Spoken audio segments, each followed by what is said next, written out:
ಮೋಹನ್ ಬಾಬು ನಮಸ್ಕಾರ, Vishnu Venkatesh directors and ARPIT.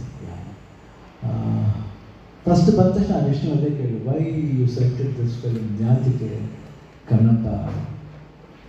ಯಾಕಂದರೆ ಗಡಿಸ್ಬೇಕು. ಈಗಿನ ಜನ್ರೇಷನ್ ಬಂದು ಈ ರೀತಿ ಒಂದು ಸಬ್ಜೆಕ್ಟ್ನ ಸೆಲೆಕ್ಟ್ ಮಾಡೋದು ಅಷ್ಟು ಸುಲಭ ಅಲ್ಲ. ಬಟ್ ವಿಷ್ಣುಗೆ ಯಾಕೆ ಇದು ಯಂಗ್ಸ್ಟರ್, ಅವ್ರ ಫಿಲ್ಮ್ಸ್ ಎಲ್ಲ ನೋಡಿದ್ದೀನಿ, ಸಾಕಷ್ಟು ಆ್ಯಕ್ಷನ್ ಫಿಲ್ಮ್ಸ್ ಅದೇ ಥರ. ಬಟ್ ಆತನಿಗೆ ಈ ಭಕ್ತಿ ಒಡಿಸೆ ಮೈಥಾಲಜಿಕಲ್ ಫಿಲ್ಮ್ ಮಾಡಬೇಕು, ಮಿತ್ನ ತೋರಿಸ್ಬೇಕು ಜನಗಳಿಗೆ ತಿರ್ಗಾ ಅಂತ.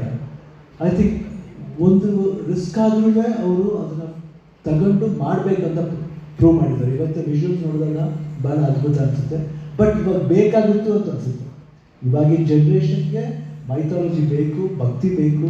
ಎಲ್ಲೋ ಒಂದು ಕಡೆ ಭಕ್ತಿ ಭಯ ಎಲ್ಲ ಹೋಗ್ತಾ ಇದೆ ಅಂತ ಅನಿಸುತ್ತೆ. ಅಂದರೆ ಈ ಶಿವನ ಕಥೆ, ಈ ಮಹಾತ್ಮನೇ ಹಂಗೆ, ಕಾಳಹಸ್ತಿ ಮಹಾತ್ಮ ಅಂದರೆ ಇಷ್ಟಿಷ್ಟು ಮಹಾತ್ಮಗಳಿದೆ. ಆ ಮಹಾತ್ಮಲ್ಲಿ ಒಂದೊಂದು ಮಹಾತ್ಮನಿಗೆ ಬೇರೆ ಬೇರೆ ರೀತಿಯಲ್ಲಿ ಬೇರೆ ಬೇರೆ ಪರ್ಸೆಪ್ಷನ್ ತೋರಿಸ್ತಾರೆ. ಭಾಳ ಖುಷಿ ಆಯಿತು. ಅದು ಅಪ್ಪಾಜಿ ಫಸ್ಟ್ ಮಾಡಿದ್ದು, ಅಪ್ಪಾಜಿ ಪಿಕ್ಚರಲ್ಲಿ ಫಸ್ಟ್ ಮಾಡಿದ್ದು ಬೇಡ್ರ ಕನ್ನಡ. ಅದಾದಮೇಲೆ ನಾ ಮಾಡಿದ್ರೆ ಭಯ ಆಯಿತು. ಫಸ್ಟ್ 3 ಸಿನಿಮಾಗಳೇ ಚೆನ್ನಾಗಿ ಹೋಯಿತು. ಆನಂದ್ ರಸಪ್ತಮಿ ಮನಮೆಚ್ಚೋರಿಗೆ ಹ್ಯಾಟ್ರಿಕ್ ಅಂತ ಬಂತು. ಸೂಪರ್ ಎಲ್ಲೋ ತಗೊಂಡು ಕೂರಿಸ್ಬಿಟ್ರು. ಈಗ ಅಮ್ಮ ಬೇಡಮ್ಮ, ಈ ಪಿಕ್ಚರ್ ಮಾಡೋದು ಬೇಡಮ್ಮ, ತುಂಬ ಕಷ್ಟ. ಅಪ್ಪಾಜಿ ಮಾಡಿದ ಪಿಕ್ಚರ್ ನಾನು ಹೆಂಗೆ ಮಾಡೋದು? ಇಲ್ಲ ಕನ್ನಡ ನನ್ನ ಆಸೆ ನೆರವೇರಿಸ್ಬೇಕು. ಇಲ್ಲ, ಆಲ್ರೆಡಿ ಮನಮೆಚ್ಚೋರಿಗಿನೇ ಭಯ ಆಯಿತು. ಯಾಕಂದರೆ ಅದರಲ್ಲಿ ಹಲ್ಕಲ್ ಪಂಚೆ ಮಿಕ್ಕಿದ ಕಾಲೇಜ್ ಮಾಡಿದ್ರು, ಹಿಂಗೆ ಹಲ್ಕಲ್ ಪಂಚೆ. ಬಟ್ ಅದೇಕೋ ಐ ಥಿಂಕ್ ಒಳ್ಳೆ ನಾವೆಲ್ ಅದು ಸೂಪರ್ ಡೂಪರ್ ಆಗಿ. ಈ 2 ಸಿನಿಮಾಗಿಂತ ಅದು ಇನ್ನೂ ಸೂಪರ್ ಹಿಟ್ ಆಗಿದೆ. ಸರಿ, ಕನ್ನಪ್ಪ ಮಾಡಬೇಕಾದ್ರೆ ಹಿಂಗೆ ಏನೋ ಒಂದು ತುಂಬ ಭಯ ಇದ್ರೂ ಏನೋ ಒಂದು ಅಟೆಂಪ್ಟ್ ಮಾಡಿದೆ. ಐ ಥಿಂಕ್ ಮಾಡ್ತಾ ಮಾಡ್ತಾ ಕ್ಯಾರೆಕ್ಟರ್ ಲವ್ ಶುರು ಆಯಿತು. ಎಂತ ಗೊತ್ತಿಲ್ಲ.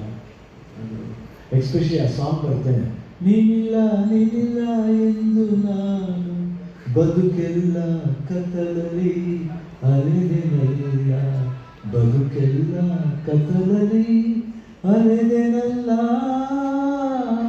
ಕಣ್ಣಿಲ್ಲ ಕಿವಿಯಿಲ್ಲ ಕಲ್ಲಾದರೂ ಈ ಮೈಯಿಲ್ಲ.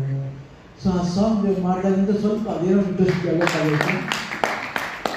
ಆ ಪಾತ್ರ ಮಾಡಿದೆ, ಏನೇ ಮಾಡಿದ್ರೆ ಅಪ್ಪಾಜಿಗಳಲ್ಲಿ ಮಾಡೋಕ್ಕಾಗಲ್ಲ. ಬಟ್ ನನಗೆ ಭಾಳ ಖುಷಿ ಆಯಿತು. ಆಮೇಲೆ ತಿರ್ಗಾ ವಿಷ್ಣು ಅವರು ತಿರ್ಗಾ ಆಫ್ಟರ್ 37 years ಮಾಡ್ತಾ ಇರೋದು ನನಗೆ ತುಂಬ ಹೆಮ್ಮೆ ಅನಿಸ್ತಿದೆ. ಅದ್ರ ಮೇಲೆ ಗೌರವ ಜಾಸ್ತಿ ಆಯಿತು.